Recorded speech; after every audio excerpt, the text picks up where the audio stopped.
What's going on, everybody, and welcome to another Read Aloud by Coach T. Today, I will be reading Alexander. Who's not? Do you hear me? I mean it.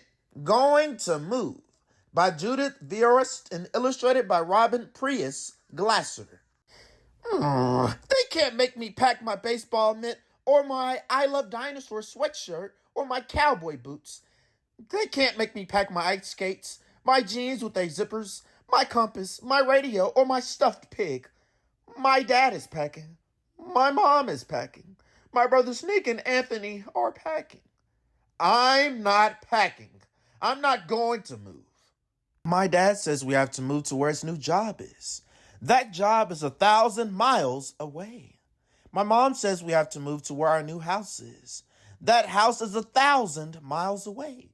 Right next door to the new house, there's a boy who is Anthony's age. Down the street, there's a boy the same age as Nick. There's no one next door or down the street or maybe for 1,000 miles who is my age. I'm not, do you hear me? I mean it, going to move. I'll never have a best friend like Paul again. I'll never have a great sitter like Rachel again. I'll never have my soccer team or my carpool again. I'll never have kids who know me, except my brothers, and sometimes they don't want to know me. I'm not packing. I'm not going to move. I maybe could stay here and live with the Baldwins. They've got a dog named Leroy. I always wanted a dog. I maybe could stay here and live with the Rooneys. They've got 6 girls. They've always wanted one boy. I maybe could stay here and live with Mr. and Miss Oberdorfer. They always give good treats on Halloween. I maybe could stay here and live by myself in maybe a treehouse, or maybe a tent, or maybe a cave. Nick says I can live in a zoo with all the other animals. Alexander, are you going to sit there and let Nick say that? You're definitely not an animal. Anthony says I'm being immature. My dad says I should take a last look at all my special places. I'm taking a look, but it won't be my last. I looked at the Rooney's roof, which I once climbed out on, but then I couldn't climb back in until the fire department came and helped me. I looked at Pearson's drugstore, where they once said my mom had to pay them $80 when I threw a ball in the air that I almost caught. I looked at the lot next to Albert's house, where I once and for all learned to tell which was poison ivy. I looked at my school, where even Miss Noop, the teacher I once spilled the goldfish bowl on, said she'd miss me. I looked at my special places, where a lot of different things happened. Not just different, but bad, but different good. Like winning that sack race. Go, Alexander, go! Like finding that flashlight. Like spitting farther than Jack 3 times in a row. Like selling so much lemonade that my dad said I would probably have to pay taxes. I'm not paying no taxes. My dad was just making jokes about paying taxes.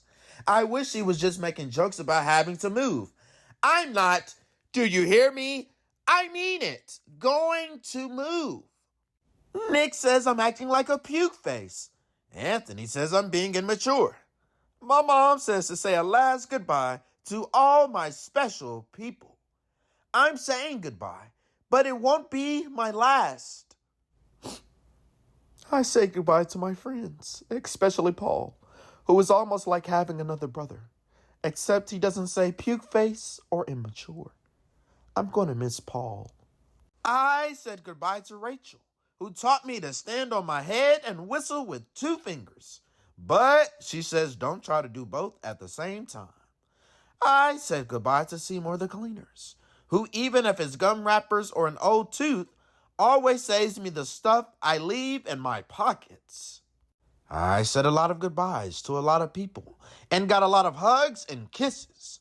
Enough hugs and kisses to last for a person's whole life. I said a lot of goodbyes, except I'm staying right here.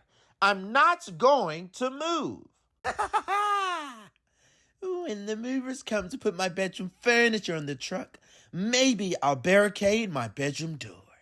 When my dad wants to tie my bicycle to the roof rack on top of the station wagon, maybe I'll lock up my bike and bury the key. When my mom says, finish packing up, it's time for us to get going, maybe she'll look around and she won't see me. Ooh, I know places to hide where they never find me. Like behind the racks of clothes at Seymour the Cleaners. Like underneath the piano in Eddie's basement. Like inside the pickle barrel at Friendly's Market. Or maybe I could hide in the weeds in the lot next to Albert's house. Now that I know how to tell which is poison ivy. I'd rather have poison ivy than have to move. My dad says it might take a while, but I'll find a new soccer team. He says it might take a while, but I'll find boys my age. He also says that sometimes when a person moves away, his father might need to let him get a dog to be his friend, till he makes some people friends. I think that Swizzy 2 would be a good name.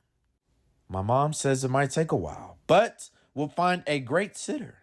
She says it might take a while, but we'll find a cleaners who even saves gum wrappers and old teeth. She also says that sometimes when a person moves away, his mother might let him call his best friend long distance. I already know the telephone number by heart. Paul gave me a baseball cap. Rachel gave me a backpack that glows in the dark. Mr. and Miss Oberdorfer gave us treats to eat for 1,000 miles.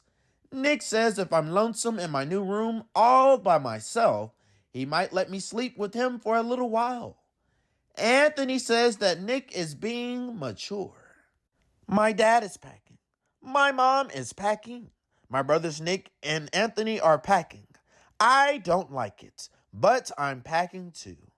They better not try to move anymore when we get where we're going to go. Because this is the last time I'll do it. The next time they won't make me do it. Never, not ever. No way. N-O. I'm not, do you hear me? I mean it. Going to move. The end.